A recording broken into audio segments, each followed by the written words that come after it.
जो बच्चे रिक्रूटमेंट के लिए अपने फॉर्म भर रहे हैं वो भी परेशान हैं, जो रिक्रूट हो गए वो भी परेशान हैं, जिन्होंने एक लंबा सफर सरकारी मुलाजमत का तय किया है वो भी परेशान हैं। गजटेड कैडर में जो लोग काम कर रहे हैं उनकी अलग परेशानियां हैं, नॉन गजटेड में जो लोग हैं वो अलग तरीके से परेशान हैं। नॉन गजटेड में जो लोग हैं वो प्रमोशन के लिए परेशान हैं। रिक्रूटमेंट के लिए के जो दावेदार हैं वो इसलिए परेशान हैं क्योंकि कुछ रिक्रूटमेंट रूल्स अपडेट होने थे, अभी तक अपडेट नहीं हुए। जिनकी रिक्रूटमेंट हो चुकी है वो इसलिए परेशान है कि इंडक्शन नहीं हो रही। जम्मू कश्मीर में मुकम्मल तौर पर एडमिनिस्ट्रेटिवली अगर देखा जाए तो कियोस्क की स्थिति है। इसी कियोस्क की स्थिति पर नाराज हुए हैं chief secretary doctor Arun Mehta. उन्होंने तमाम डिपार्टमेंटों के डिपार्टमेंटल हेड्स को यह कहा कि बड़े अफसोस की बात है कि जब हम डिपार्टमेंटल प्रमोशंस की बात करते हैं तो डिपार्टमेंटल प्रमोशंस टाइमली नहीं हो पाती, इसकी वजह क्या है। उन्होंने जब मालूम करने की कोशिश की तो उन्हें यह पता चला कि डिपार्टमेंटल प्रमोशन सिर्फ इसलिए नहीं हो पा रही क्योंकि डिपार्टमेंटों को जो कमियां और खामियां निकालकर union Jammu Kashmir public service commission promotion के प्रपोजल्स वापस भेजता है, डिपार्टमेंट उन कमियों और कमजोरियों को दूर करने के बारे में संजीदा नहीं है।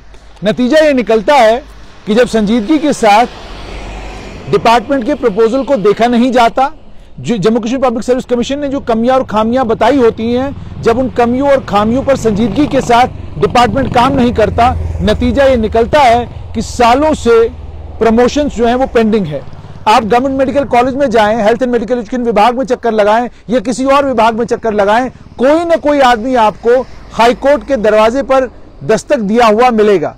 अब हाईकोर्ट से चूंकि ये सारे मामले कैट में चले गए हैं तो बहुत सारे लोग ऐसे हैं जो इस वक्त कैट में हैं। ये बड़ी आम सी बात थी डेंटल कॉलेज और मेडिकल कॉलेज में कि आप सीनियरिटी के ऊपर दुनिया भर के झगड़े इन कॉलेजेस में एक जमाने में हुआ करते थे और वो सीनियरिटी के झगड़े आज भी बहुत सारे हैं कि आपने फला की प्रमोशन कर दी, कोटे में प्रमोशन की, आपने कोटे में प्रमोशन कैसे कर दी, वो हमसे 4 कदम आगे चला गया, उसको हमसे 4 कदम पीछे होना चाहिए था। ये सारी वो चीजें हैं जिनसे मुलाजमीन परेशान हैं। इसी चीज का notice chief secretary doctor Arun Kumar Mehta ने लिया। नोटिस लेने के बाद उन्होंने अलग अलग डिपार्टमेंटों से ये कहा जो कमियां Jammu Kashmir public service commission आपके प्रमोशन के प्रपोजल्स में निकालता है उन कमियों को फौरन दूर करने की कोशिश करिए। और जब थोड़ा सा और खंगाला तो डॉक्टर अरुण कुमार मेहता को यह पता चला कि जम्मू कश्मीर में जो रिक्रूटमेंट के कवानीन हैं, प्रमोशन के जो कवानीन हैं, यानी प्रमोशन के रूल्स जो हैं, जो रिक्रूटमेंट के रूल्स हैं, वो प्रमोशन और रिक्रूटमेंट के रूल्स इतने पुराने हैं कि उन पुराने कानूनों में जो बदलाव वक्त के साथ किया जाना चाहिए था वो बदलाव नहीं हुआ। बहुत सारे कानून बदल भी दिए गए लेकिन अब भी बहुत बड़ी तादाद में वो कानून हैं जो कानून पुराने हैं, जिन कानूनों में आज भी वो सब चीजें लिखी हुई हैं जो सब चीजें आज के वक्त में रिडंडेंट हो चुकी हैं, जिन सब चीजों की आज के वक्त में कोई वैल्यू नहीं है। जब हम प्रमोशन की बात करते हैं तो एक मुलाजिम, अब एजुकेशन डिपार्टमेंट की मिसाल लीजिए, एजुकेशन डिपार्टमेंट का हाल ये है कि डीपीसीज यानी डिपार्टमेंटल प्रमोशन कमेटी जब मिलती है वो वहां कंसिडर करती है प्रपोजल्स कि भाई हमारे पास अगर इतने क्लर्क हैं, इन्हें जूनियर असिस्टेंट अगर हैं उन्हें सीनियर असिस्टेंट बनाना है, सीनियर असिस्टेंट है तो उन्हें हेड असिस्टेंट बनाना है, हेड असिस्टेंट है तो उन्हें सेक्शन अफसर बनाना है, सेक्शन अफसर है तो उन्हें और एलिवेट करना है। तो ये एलिवेशन का प्रोसेस टाइमली होना चाहिए, ये एलिवेशन का प्रोसेस बिना किसी हिंड्रेंस के, बिना किसी दिक्कत के होना चाहिए और इसी एलिवेशन के नतीजे में और ज्यादा रिक्रूटमेंट की अपॉर्चुनिटीज अलग अलग डिपार्टमेंट से तैयार होंगी। जैसे जैसे लोग प्रमोट होते जाएंगे वैसे वैसे निचले स्तर पर वैकेंसीज बनती जाएंगी। लेकिन होता क्या है, एक लंबे समय तक प्रमोशन होती ही नहीं। जो लोग उन पोजीशनों पर काम करते हैं वो उनको इंचार्ज बना दिया जाता है, लंबे लंबे समय तक वो इंचार्ज के तौर पर काम करते रहते हैं।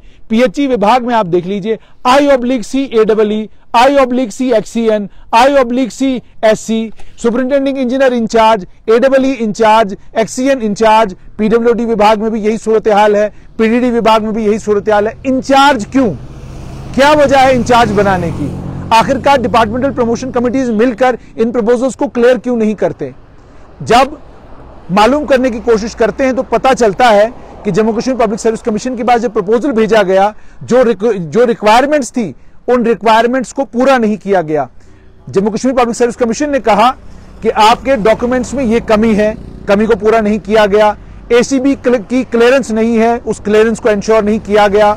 उसके अलावा पोस्टें जो अवेलेबल हैं, उस अवेलेबिलिटी के अगेंस्ट कितने लोगों को प्रमोट किया जा सकता है, इसको लेकर भी कंफ्यूजन है। ये सारी वजूहात हैं कि एक बड़ी तादाद है अलग अलग विभागों में ऑफिसर्स की जिनकी प्रमोशनें नहीं हो रही हैं। Jammu Kashmir public service commission के पास प्रपोजल जाते हैं नॉन गजेटेड से गजेटेड में प्रमोशन के। गजेटेड कैडर में जो प्रमोशनें होने वाली होती है, मैंडेटरी और ड्यू प्रमोशंस होने वाली होती हैं, वो प्रमोशंस भी टाइमली नहीं होती। अब ये तो एक मुसीबत है कि जो तो सरकारी मुलाजिम हैं उनकी प्रमोशनें नहीं हो रही हैं, वो तो एक दिक्कत है।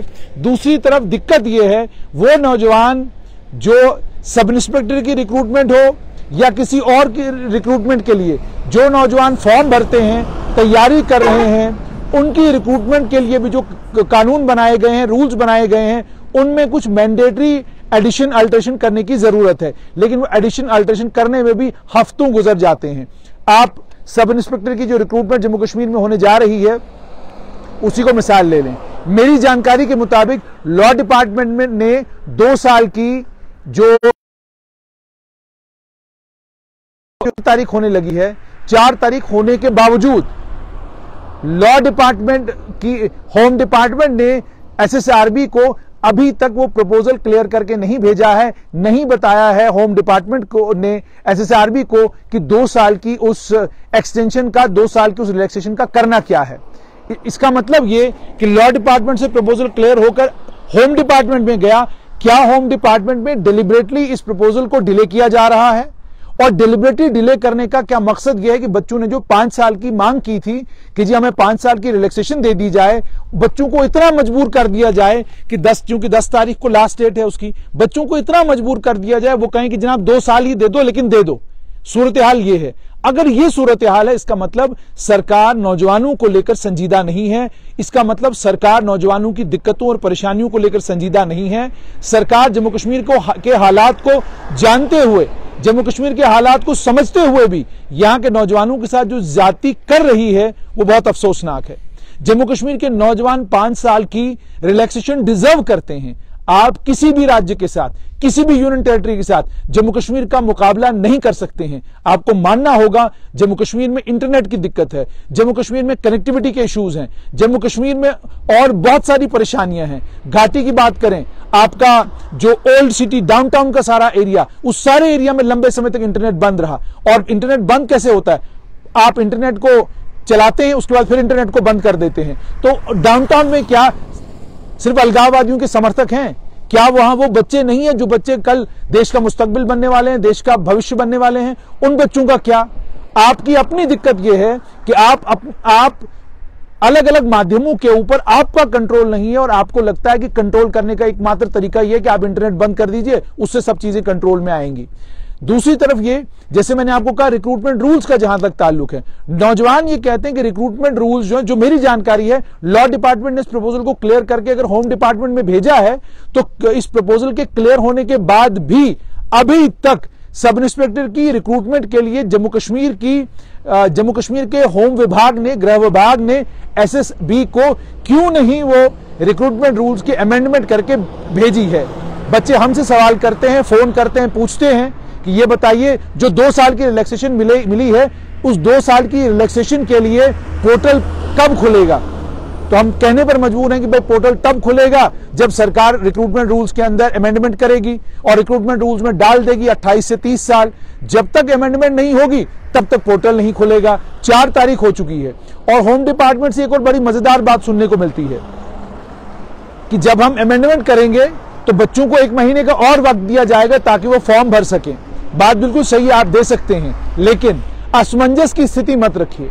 मैं बार बार कह रहा हूं, ग्रीवियंस रिड्रेसल मैकेनिज्म डिपार्टमेंटों के पास होना चाहिए ताकि डिपार्टमेंटों से जब बच्चे पूछें, उन्हें एडिशनल सेक्रेटरी, उन्हें होम सेक्रेटरी, उन्हें किसी भी आला अधिकारी को फोन करने की जरूरत न पड़े। वो निचले स्तर पर काम करने वाले किसी कर्मचारी को फोन करें और वो कर्मचारी पूरी जानकारी उनको दे कि यह स्थिति है, आपके प्रपोजल को लेकर यह हो रहा है, आप निश्चिंत रहिए, आपको एंग्शियस होने की कोई जरूरत नहीं है, आप अपनी तैयारी करें। क्योंकि आपका काम है तैयारी करना, एसएसबी का काम है इम्तिहान लेना और होम डिपार्टमेंट का काम है आपको सब इंस्पेक्टर की नौकरी देना। ये तरीका होना चाहिए। लेकिन अनफॉर्चुनेटली जम्मू कश्मीर में 5 अगस्त 2019 के बाद बदलाव है का ढोल तो बहुत बज रहा है, लेकिन जो सिस्टम के अंदर बदलाव आना चाहिए था, जो अब तक कम से कम 2 साल में नजर आना चाहिए था, वो बदलाव कुछ हद तक नजर आ रहा है, लेकिन अभी भी बड़े पैमाने पर वो पुरानी बीमारियां बाकी हैं, जिन बीमारियों के कारण नौजवान परेशान हैं, जिन बीमारियों के कारण सरकारी मुलाजमीन परेशान हैं, जिन बीमारियों के कारण गजटेड अफसर परेशान हैं, जिन बीमारियों के कारण नॉन गजटेड से गजटेड में प्रमोट होने वाले अफसर परेशान हैं। प्रमोशनों को लेकर लेफ्टिनेंट गवर्नर की तरफ से क्लियर कट इंस्ट्रक्शंस गई हैं कि आप प्रमोशंस को रोकेंगे नहीं। अगर किसी का एंटी करप्शन ब्यूरो में मामला है, किसी का क्राइम ब्रांच में मामला है सरकारी मुलाजिम का, आप उसकी तफसील हमें देंगे, उसके साथ क्या करना है वो हम देखेंगे, लेकिन बाकी तमाम मुलाजमीन की प्रमोशन टाइमली होनी चाहिए, उनके जो ड्यू प्रमोशनल बेनिफिट्स हैं उनको टाइमली मिलने चाहिए, और किसी भी मुलाजिम को अपनी प्रमोशन के लिए, अपने ग्रेड के लिए, अपनी सैलरी की एनहांसमेंट के लिए धरना देने की, हंगामा करने की जरूरत नहीं पड़नी चाहिए। लेकिन बाबू के कानों पर जूं नहीं रेंगती। एक बाबू जीएडी में चला जाता है, वही बाबू वहां से निकल के जब पीडीडी में चला जाता है तो वहां कहानी कुछ और हो जाती है। इसी तरीके से फॉरेस्ट विभाग का भी है कि वहां पर फॉरेस्टरों की रिक्रूटमेंट होनी है। अब विभाग के उच्च अधिकारी कह रहे हैं कि जी हमने री एडवर्टाइज करना है और पोस्टें इसमें ऐड करनी है। क्या कमाल है। 16 साल से 17 साल से आप बच्चों को परेशान कर रहे हो, उस रिक्रूटमेंट के प्रोसेस को आप मुकम्मल नहीं कर रहे, और अब आपने ये कहा कि दोबारा से इस रिक्रूटमेंट के लिए एडवर्टाइजमेंट इशू की जाएगी। कानून आपको इजाजत देता है, कोर्ट आपको इजाजत देता है कि आप रिक्रूटमेंट के लिए दोबारा से एडवर्टाइजमेंट इशू कर सकते हैं, पहले सारे रिक्रूटमेंट के प्रोसेस को स्क्रैप कर सकते हैं, इजाजत आपको मुकम्मल पूरी इजाजत आपको है। लेकिन क्या आपको नहीं लगता कि वो बच्चे जो उम्मीद और तवक्का में थे कि उनकी सिलेक्शन कहीं नहीं हो पाई, शायद फॉरेस्ट्री के इम्तिहान में ही उनकी सिलेक्शन हो जाए? क्या उनके साथ ये ज्यादती नहीं है? क्या उनके साथ ये ज्यादती नहीं है? कोई भी रिक्रूटमेंट का प्रोसेस, क्या आपको नहीं लगता उसके लिए एक मयाद होनी चाहिए, एक टाइम फ्रेम होना चाहिए जिसके अंदर अंदर उस रिक्रूटमेंट के प्रोसेस को मुकम्मल किया जाना चाहिए। यही हाल प्रमोशन का है कि प्रमोशन के लिए भी एक टाइम फ्रेम होना चाहिए जिस टाइम फ्रेम के अंदर वो प्रमोशन हो। एजुकेशन विभाग हो, पीएचई हो, पीडब्ल्यूडी हो, पीडीडी हो, होम डिपार्टमेंट हो, कोई भी विभाग हो, हर विभाग में हालत यही है, इंचार्ज सिंड्रोम चल रहा है और इंचार्ज सिंड्रोम से ही काम चलाया जा रहा है। उस सबसे बुरा हाल अकाउंट्स डिपार्टमेंट का है। अकाउंट्स डिपार्टमेंट में एक एक अकाउंट्स अफसर, एक एक चीफ अकाउंट्स ऑफिसर, एक एक फाइनेंशियल एडवाइजर 5-5, 6-6 विभागों का मालिक बनकर काम कर रहा है, और काम अकाउंट्स विभाग का ऐसे ही चल रहा है। किसी को ये सोच समझ नहीं आ रही, कोई ये सोच नहीं रहा कि एक आदमी को 6-6 विभाग देने की जरूरत क्यों पड़ रही है। क्यों? क्योंकि आपने प्रमोशन टाइमली नहीं की, क्योंकि आपने जो पोस्ट आपके पास खाली थी उन्हें फिल करने का काम टाइमली नहीं किया। जो झगड़े डिपार्टमेंटल प्रमोशंस में हैं, जिन झगड़ों के कारण लोग कोर्ट्स में गए हैं, जो झगड़े इस समय कैट में पड़े हुए हैं, उन झगड़ों को ऑफिशियल लेवल पर निपटाने की कभी कोई कोशिश नहीं की गई कि ऑफिशियल लेवल पर तमाम मुलाजमीन को बिठाकर उनकी दिक्कतों और परेशानियों को सुनकर, रूल्स को देखकर जो मुमकिन होता है वो किया जाए, ताकि ये झगड़े खत्म हो और डिपार्टमेंटों में प्रमोशंस टाइमली हो। लेकिन करे कौन, समझाए कौन? सब इंस्पेक्टर की रिक्रूटमेंट वाले बच्चे हो, बॉर्डर बटालियन जो जम्मू कश्मीर पुलिस की बनने वाली थी उसके साथ जुड़े हुए बच्चे हों, या फॉरेस्टर के इम्तिहान के लिए तैयारी करने वाले बच्चे हों, सभी बच्चों को एक बात तो समझ आ गई है कि 5 अगस्त 2019 के बाद जम्मू कश्मीर में बदलाव जरूर आया है, लेकिन यह बदलाव वो नहीं है जिसकी उम्मीद और तवक्का उन्हें थी। और उन्हें तवक्का थी अब सिस्टम इतना रिफॉर्म हो जाएगा कि रिक्रूटमेंट हो, प्रमोशन हो या रिक्रूटमेंट के लिए इम्तिहान हो, हर जगह उनको रिफॉर्म्स देखने को मिलेंगे, बड़ा बदलाव देखने को मिलेगा, इनकलाब देखने को मिलेगा। वो इनकलाब ऐसा लगता है आते आते ही आएगा। लेफ्टिनेंट गवर्नर मनोज सिन्हा कोशिश कर रहे हैं, chief secretary doctor Arun Kumar Mehta कोशिश कर रहे हैं, लेकिन बदलाव अभी भी नहीं आ रहा। यही वजह है कि आज अखबारों के फ्रंट पेज के ऊपर खबर लग रही है कि चीफ सेक्रेटरी और लेफ्टिनेंट गवर्नर तो इनकलाब चाहते हैं, लेकिन जो बाबू नीचे काम कर रहे हैं वो इनकलाब के लिए अभी तैयार नहीं।